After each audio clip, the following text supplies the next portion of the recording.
Y bueno, ahora sí pasaremos a la siguiente conferencia que impartirá Luis Alberto Viesca de la Universidad Michoacana de San Nicolás Hidalgo, titulada La cultura criptojudía, un reflejo a través de la vida de Tomás Treviño de Sobremonte. Luis Alberto Viesca Ramos es licenciado en Sociología por la Universidad Autónoma de Ciudad Juárez, maestro en Historia por la Universidad Michoacana de San Nicolás Hidalgo, donde se tituló con la tesis Los judioconversos de la Nueva España durante la Gran Complicidad, 1642-1649, que fue dirigida por María de Lourdes Guadalupe y publicada en 2021. Actualmente trabaja en la Secretaría de Desarrollo Humano y Bien Común del Gobierno del Estado de Chihuahua e imparte clases en el Seminario Conciliar de Ciudad Juárez.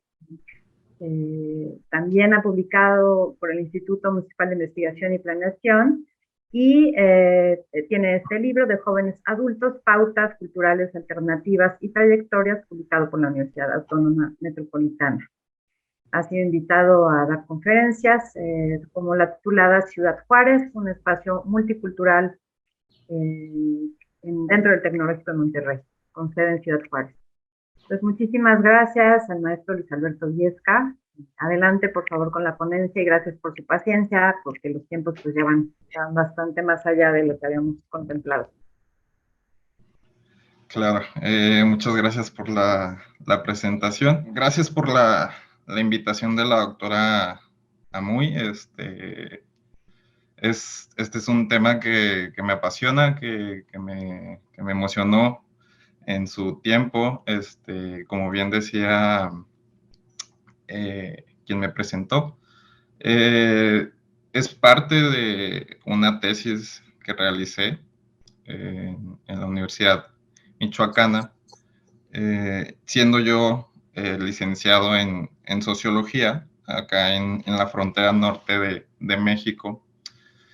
Y gran parte, bueno, una de las cuestiones que me gustaría compartir es mi experiencia también a la hora de investigar la cultura criptojudía e Inquisición, porque resulta un reto, o resultó, mejor dicho, un reto mayúsculo el adentrarse a estos temas. Es sumamente complejo, los documentos inquisitoriales. Yo desde mi formación y como sociólogo, sentía que faltaba algo dentro de la sociología que no me llenaba, y decidí hacer la maestría en Historia de México, porque sentía que la sociología carece de ese análisis histórico. Entonces, es ahí como comienza esta aventura de estudiar la cultura criptojudía, que surgió por mi interés del tema religioso, al final de cuentas. Y ya cuando me adentro al tema de los judeoconversos, pues es un tema que te enamora, ¿no? Que te apasiona, que ir redescubriendo la historia, y los personajes, sobre todo, los sujetos históricos, de alguna forma dan una sensación de que lo que estaba haciendo a la hora de estudiar esta maestría en historia, pues era lo correcto y bien.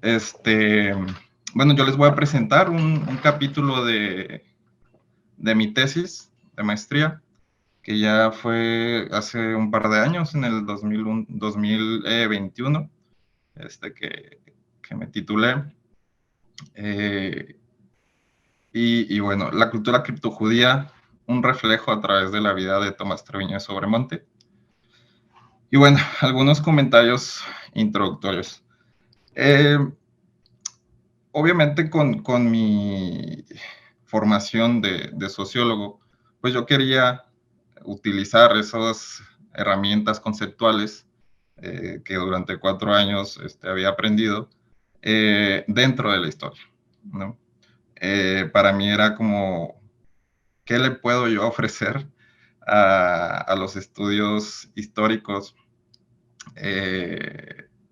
o a las nuevas líneas de investigación? Bueno, pues dije, de alguna forma, si tengo dificultades a la hora de la paleografía o estas cuestiones que también tuve que ir aprendiendo, por lo menos hay que ofrecer herramientas conceptuales desde mi campo. Entonces, lo que yo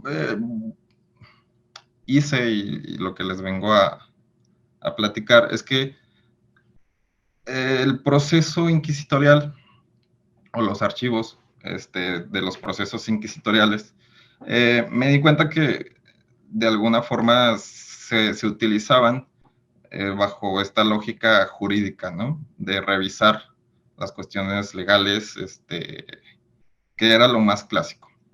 Entonces, dije, bueno, ¿qué más nos ofrecen estos documentos, no? Entonces, a partir de ahí fue que me encontré con este documento de los 2 procesos de Tomás Treviño de Sobremonte, que me imagino aquí todos deben de, o la mayoría han escuchado de este personaje. Y me encontré con estos documentos que fueron ahora sí que luz y sombra, ¿no? Porque luz a la hora de que ya estaban paleografados, ya estaban transcritos, que fue una de las ayudas, fue una luz, pero fue una sombra al momento de saber leer los documentos, ¿no? Me resultó tarea difícil en 2 años, o un poquito más de 2 años, el leer el documento inquisitorial, el saber leerlo, ¿no? El qué le vas a preguntar al documento. Porque, bueno, conocemos, ¿no? Que las respuestas y en ocasiones los discursos que encontramos ahí, pues no son, ahora sí que habría que tenerlos con pinzas, ¿no? Entonces, esa fue como que la primer dificultad a la cual yo me adentré. Y propuse, o sí, en su momento propuse estos 3 conceptos y algunos otros, pero sobre todo estos 3 conceptos que, por ejemplo, el de socialización, que hace alusión a una experiencia colectiva de George Smith, el de interdependencias de Norbert Elias, que también luego tiene estudios históricos, ¿no? Como el de la sociedad cortesana y estas cuestiones, y el de Gabriel Tarde de imitación, ¿no? Y bueno, por ahí también se utilizan algunos conceptos como el de espacio público, espacio privado, que es muy interesante. Y una de las acepciones que consideré fue que tomara la figura, o bueno, el título como tal de esta ponencia, igual y es muy, pues que busca emplear mucho campo, ¿no? Pero a lo que voy es cuando digo que tomar la figura de Treviño como común denominador para el resto de los conversos, pues habría que distinguirlo, ¿no? Habría que mencionar estas cuestiones donde sí se encuentra esas diferencias, bueno, dónde se encuentran esas diferencias y también dónde se encuentra, dónde se combaten Treviño y sus correligionarios, ¿no? Porque luego, de alguna forma, también empecé a ver que la comunidad en la cual Treviño, o el grupo de criptojudíos donde Treviño estaba, que es en la Nueva España, en el siglo XVII, yo le empecé a ver o le empecé a nombrar como comunidad, ¿no? Y con la doctora Amuy, se discutió y se dialogó esa cuestión. Bueno, lo que les presento es básicamente esta propuesta de que a través de la vida de Treviño la vida general, Treviño y el Santo Oficio, y la socialización de la comunidad en torno a Treviño, es que podemos dar luz, de alguna forma, a una cultura criptojudía. ¿Sí? Y bueno, comenzando con la vida de Tomás, datos así muy precisos. Bueno, él nació en Villa de Medina de Río Seco entre el 93 y el 94 de 1593. Y bueno, ahí un ladito les puse una gráfica,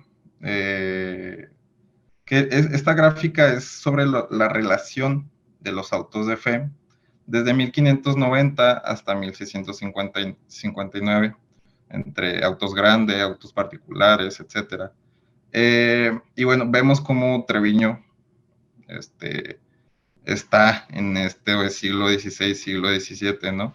Y en mi caso, pues yo me voy a enfocar al siglo XVII, a 1642, donde comienza la gran complicidad, ¿no? Que luego es otro concepto que hay que tener con pinzas, ¿no? Porque dentro de los documentos inquisitoriales, pues se menciona como una complicidad que viene a raíz de cuestiones políticas, económicas, de los portugueses, ¿no? Pero luego, de alguna forma, también fue una justificación por parte de los inquisidores para aprender a tantos criptojudíos. Bueno, de su padre va a heredar el oficio de mercader, el cual lo va a llevar a estar en constante movimiento. Y de su madre va a aprender la ley de Moisés, ¿no? Que en el contexto de la intolerancia religiosa que vivían, el movimiento de ser mercader le ayudaba en relación a esta intolerancia religiosa que vivía en ciertos lugares del catolicismo. A la edad de los 12 años, se va a trasladar a estudiar gramática. Treviño va a ser una persona que va a saber leer y escribir, al Colegio de la Compañía de Jesús. Estuvo en ciudades como Palencia, Salamanca, Madrid, Valladolid y Sevilla. Y en 1612 se va a embarcar a las Indias Occidentales en la flota de Juan Gutiérrez de Garibay. Se va a embarcar porque él trabajaba de paje, y uno de ellos lo va a acusar de ser observante de la ley de Moisés. Entonces, según la confesión de Treviño, en el primer proceso inquisitorial, mató al paje que lo acusaba de criptojudío. Entonces, ahí emprende la huida. Y bueno, llegando ya a la Nueva España, se va a cambiar el nombre a Jerónimo de Represa. Sí, también en la tesis elaboré estos árboles genealógicos sobre algunos personajes que me parecían interesantes, y bueno, toda la genealogía, ¿no? De Tomás Treviño de Sobremonte. Se va a establecer en Oaxaca, donde tenía una tienda de mercancías. Previo a establecerse en Oaxaca, él va a subir, va a pasar a la Ciudad de México y luego ya va a subir a las minas de San Luis Potosí. Va a regresar por el mismo camino y luego ya se va a establecer en Oaxaca, donde va a visitar algunos lugares ahí cercanos, va a estar también en movimiento. Y en 1624 va a ser aprehendido por el Santo Oficio, ¿no? En este año que va a estar en las cárceles inquisitoriales, va a conocer a Antonio Báez Tirado, que es Antonio Báez, también denominado como Castelo Blanco, ¿sí? El cual al parecer va a ser uno de los grandes influyentes sobre la figura de Treviño y su mejor amigo, se decía. Se va a casar con María Gómez, de los cuales van a tener 6 hijos. Estando en la Ciudad de México, después de su proceso inquisitorial, sale en 1625 y se establece en la Ciudad de México, pero por la gran inundación que ocurre en 1629, se va a trasladar a la ciudad de Guadalajara, donde va a estar aproximadamente 3, 4 años, lugar donde vivía su suegra. Ok, ya para pasar a la cuestión, ahora sí, de la relación entre Tomás y los inquisidores y el tribunal. Bueno, Treviño va a estar en dos, o va a ser aprendido en dos ocasiones. La primera, como ya les platicaba, en el 24 al 25, y en esta primera audiencia, o bueno, en esta primera ocasión, yo voy a observar que Treviño es una persona que va a cooperar de alguna forma, ¿no? Si se puede decir así, y va a contestar a las preguntas de los inquisidores. ¿Sí? De hecho, hasta que cambia, o que lo cambian de celda a donde estaba Antonio Báez Castelo Blanco, a partir de ahí, Treviño va a callar todo lo que él venía contestando antes. ¿Sí? Entonces, de ahí la influencia, al parecer, de Castelo Blanco sobre Treviño. Y en su segundo arresto, que ya va a ser en 1644, va a tener como una actitud o una conducta reacia y negativa ante las acusaciones. Esto debido a los contextos en donde estaba, ¿no? Ya un segundo arresto, como bien saben, pues ya involucraba una de las penas máximas. El declarante venía desde Valladolid, se envió una relación y era su hermano Jerónimo Treviño en 1619. Entonces, desde Valladolid va a venir la cita o la cuestión de aprender a Treviño, y hasta 1624 se va a llevar a cabo. Una de las cuestiones que surgen es que Treviño no va a dar ningún nombre que comprometiera a algún cripto judío que viviera en la Nueva España. Va a dar puros nombres que estaban en España y que ya habían sido enjuiciados. ¿Sí? Lo cual aquí surge una de las interrogantes. Si ya conocía a otros criptojudíos o no. Ese ha sido uno de los debates, de alguna forma, de si mintió, si se negó a dar los nombres para cuidar a sus correligionarios, o igual y no conocía a tantos, ¿no? Bueno, en el segundo proceso inquisitorial se va a decir que Castelo Blanco va a circuncidar a Treviño durante su primer encarcelamiento. ¿Sí? Y bueno, se le va a sentenciar a usar San Benito, confiscación de bienes y cárcel por tiempo de 1 año. Al paso de eso, Treviño va a ser liberado y ya no va a regresar a Oaxaca. Se va a establecer en la Ciudad de México, y a partir de ahí el otro contacto que va a tener Treviño con la Inquisición va a ser en 1629, antes de irse a Guadalajara. Se le va a acusar de usar seda y armas y andar a caballo, para lo cual Treviño va a justificarse por medio de un permiso que él les va a otorgar a los inquisidores, que ya venía, según esto, desde España, ese permiso, y de esa forma Treviño no tiene problemas con el tribunal. Creo que lo multan, nada más. Y bueno, ya para pasar al segundo proceso, en el contexto de la gran complicidad, encarcelan por segunda ocasión a Treviño. Los encarcelamientos y las denuncias van a originarse en 1642. A Treviño se le va a encarcelar hasta 1644.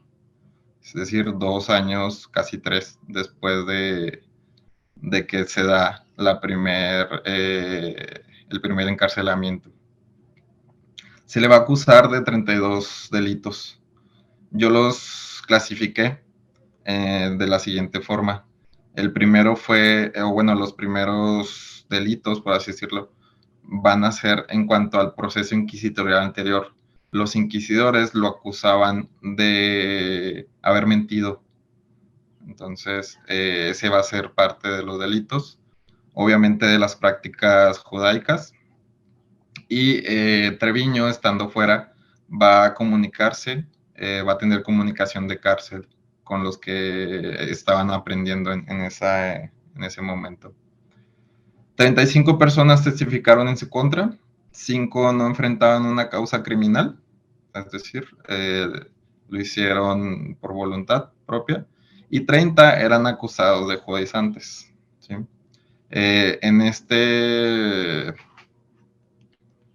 Bueno, los testigos. Los no judaizantes, por su parte, dos de ellos lo van a acusar, que eran parte de aquellos que trabajaban en la Inquisición, lo van a acusar de que se estaba comunicando con Blanca de Rivera y sus hijas. Al parecer Treviño tenía gran relación con ellas y pues no quería, o de alguna forma les comunicaba que no fueran a acusarlo a él y a su esposa porque ya los dos ya habían sido perseguidos o ya habían sido procesados anteriormente. Y bueno, luego 2 hombres que viajaban con él en 1638 lo van sabiendo que Treviño había sido ya juzgado por la Inquisición, como que le empiezan a poner una serie de trampas, ¿no? Señala el documento inquisitorial que le preguntaban, ¿no? O como las oraciones, o le preguntaban después de comer que hacían los rezos, y que Treviño, según esto, no contestaba lo que debían de contestar los católicos. Entonces, como que lo fueron tentando, pero pues la acusación va a ser en 1638. Y lo que ya les mencionaba, que mintió en su primera audiencia, ¿no? El mismo licenciado Alzorriz, parte de la Inquisición, lo va a acusar de que mintió.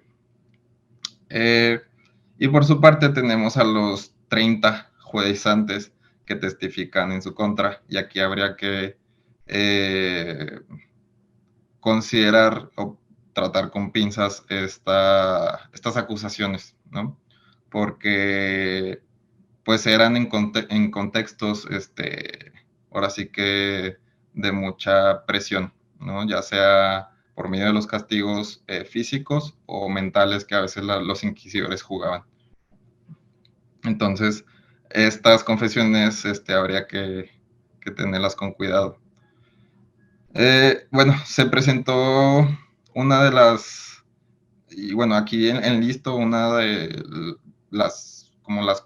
mm, por lo cual, justificaban estos judaizantes que Treviño practicaba la ley de Moisés. Y bueno, en una de ellas se va a hacer notar las dificultades que tenían los criptojudíos de seguir sus ritos en un contexto de intolerancia religiosa. ¿Sí? Por otro lado, hubo un judaizante que va a declarar que pues Treviño intentó convertir a su esposo.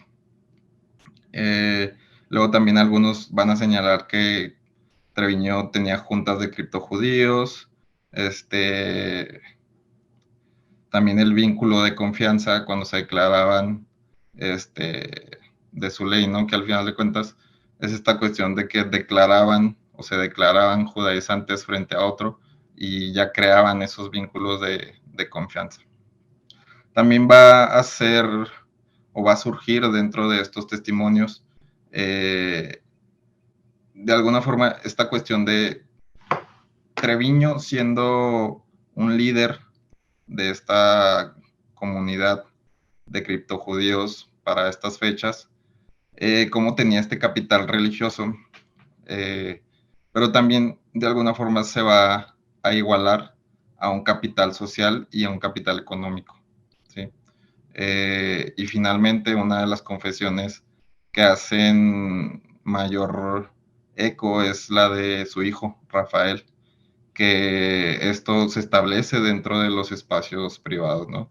Que luego muchas de las confesiones difícilmente que hicieron los otros judaizantes eran tan privadas como la que va a hacer Rafael, que era en un espacio ya muy íntimo, por así decirlo.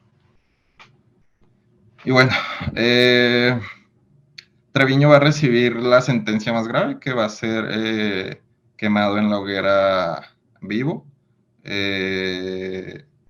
Pero en ese proceso del día previo al auto de fe y ese mismo, bueno, esa noche anterior y ya el día del auto de fe de 1649, Treviño va a tener estos destellos de voz, ¿no? Estas luces, estos comentarios en contra del tribunal, ¿no? Que luego difícilmente encontramos comentarios, o bueno, si aquí alguno de ustedes ha encontrado esos comentarios de alguien diciendo algo negativo o algo en contra del tribunal, ¿no? De forma tan pública.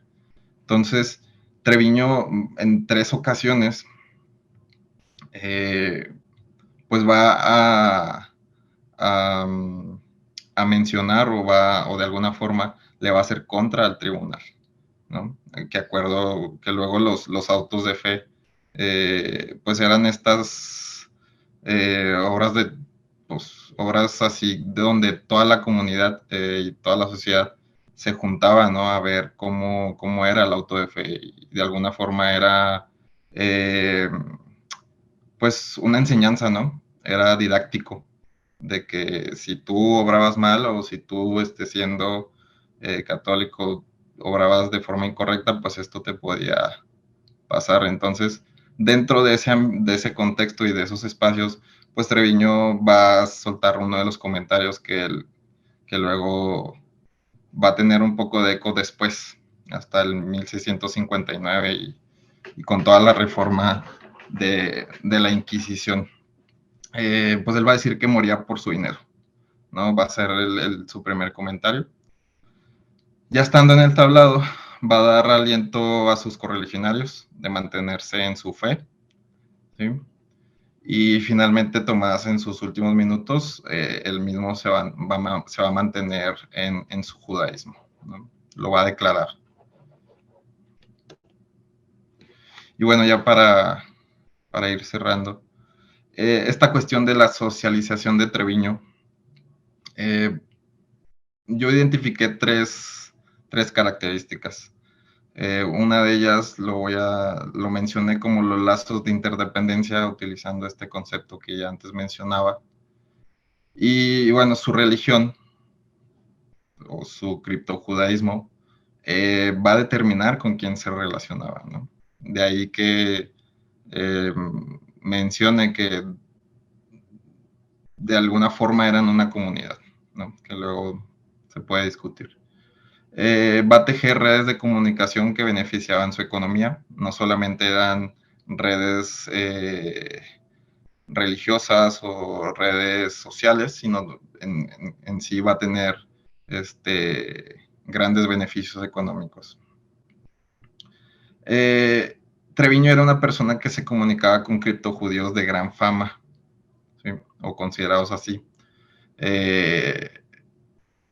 Pero también va a tener contacto con aquellos que no tenían la mejor estabilidad económica, ¿no?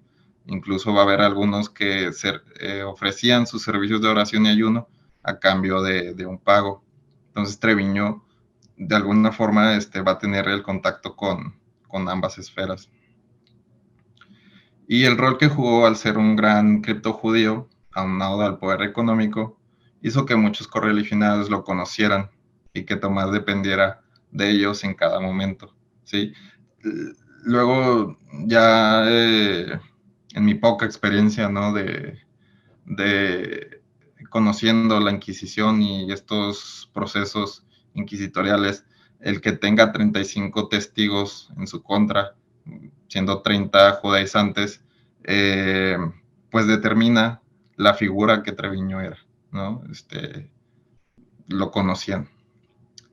Y por otro lado, la cultura criptojudía, a raíz de la figura de Tomás, ¿no? Estos hábitos individuales que mantenían, ¿no? Que difícilmente, sin un rabino o sin una sinagoga, podían practicar de forma institucionalizada. Pues bueno, estos hábitos de cada converso van a provenir de una experiencia colectiva compartida, ¿sí? De una experiencia colectiva que ellos mismos van a instituir de alguna forma. Aprendían significados y ritos de su ley mediante la imitación, pues no había libros, no había rabinos, como ya dijimos. Entonces, de alguna forma la imitación, y esta cuestión de que las mujeres eran quienes transmitían la ley, va a tener mucho significado. Corporalmente van a compartir, pues, su fe, van a tener prácticas como la circuncisión, el ayuno, no comer carne de cerdo y el pan sin levadura, que luego esta cuestión corporal, ¿no? Al final de cuentas también se va a suscribir a un espacio íntimo, ¿no? Del uso del cuerpo, que ahora sí que por el hábito, ¿no? De ir con ropa, pues podían ellos mantener sus prácticas. Y asimismo replicaban sus acciones en los espacios públicos donde debían simular un catolicismo. En este caso, cuando tocaba asistir a misa o a estos espacios donde eran públicos, echaban mano de simular o bueno, de replicar lo que los otros hacían, para mantener esta simulación del catolicismo.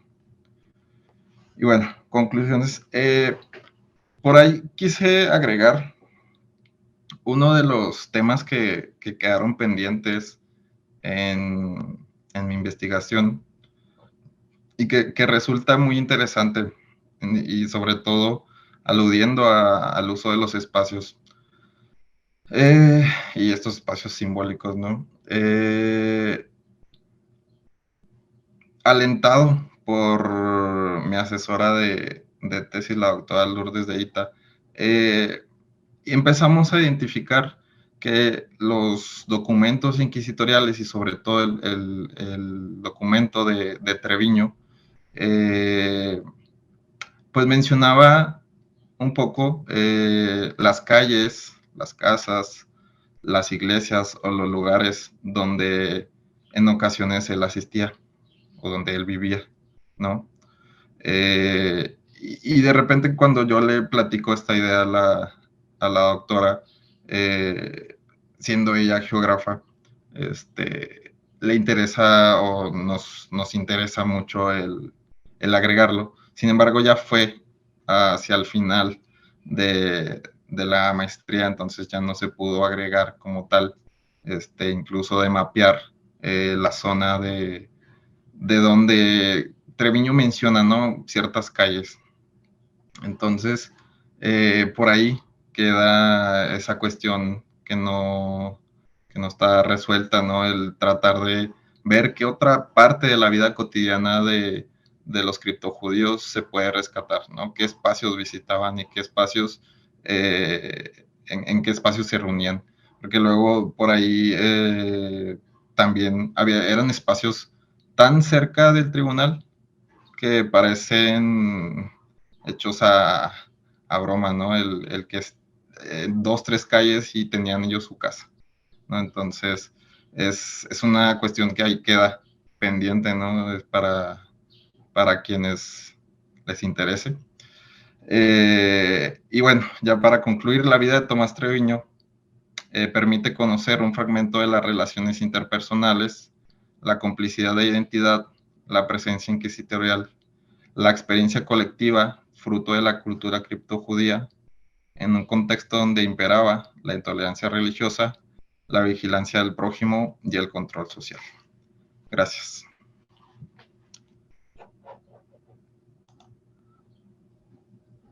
Muchas gracias al maestro Luis Alberto Viesca. Gracias por devolvernos a este panorama más sociológico, digamos, porque llevábamos ya una historia fascinantes también y donde se ven las diferencias y la diversidad de los casos, pero bueno, también, por supuesto, pues tú nos das una visión de que había una cultura, ¿no? Probablemente una cultura, códigos compartidos y solidaridad como grupo. Yo, pues bueno, para que no se me vaya un poco, me gustaría preguntar por todo lo que hemos visto de la primera mesa, para más adelante, si gustas, es, si estas persecuciones parecen ser más políticas que religiosas, o sea, donde digamos en este cruce entre lo religioso y lo político, pues qué tanto estos personajes eran perseguidos por la fe que uno empieza a dudarlo, ¿no? Empieza a saber que hay una cuestión ni siquiera económica, porque lo económico muchas veces es contraproducente, ¿no? Que ellos pierdan a estos personajes que son buenos comerciantes, no hay algo más, ¿no? Como lo político, quizás. Pero bueno, gracias y perdonen esta licencia que me di para preguntarle esto al maestro Luis Alberto. Y bueno, ya comenzamos con las preguntas. Aquí hay comentarios de Jesús Alfaro Cruz, que nos dice: Luis Alberto, muchas felicitaciones por tu contribución. Sobre Treviño, recuerdo que cuando se hace su captura, se le asocia a una sinagoga clandestina en donde él y su esposa se congregaban, y es por eso que, según recuerdo, tenía tantas personas en su contra en esas declaraciones. Por otro lado, también Jorge Razo, felicitaciones. También César Cerón dice que gracias. En algunas fuentes refieren que la casa de Treviño era el centro mismo del Minyan judío novohispano. Estos son los comentarios escritos. Si quieres, reservamos la respuesta para un poco más adelante. Si alguien quiere hacer una pregunta o comentario mediante el micrófono, por favor, adelante.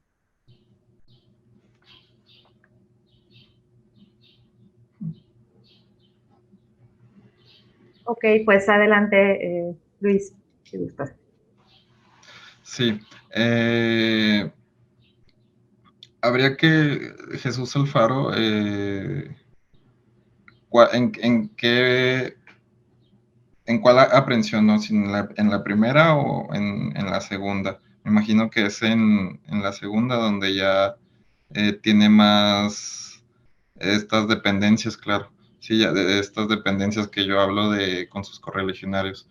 Y bueno, habría que revisar otra vez esos documentos porque no recuerdo si había si se le asocia a una sinagoga clandestina, que luego la sinagoga clandestina le llamaban, o bueno, así es como lo mencionan, juntas.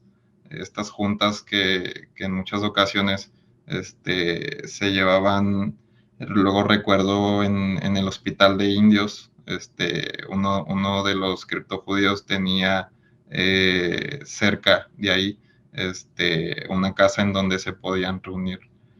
Un comentario, Luis Alberto.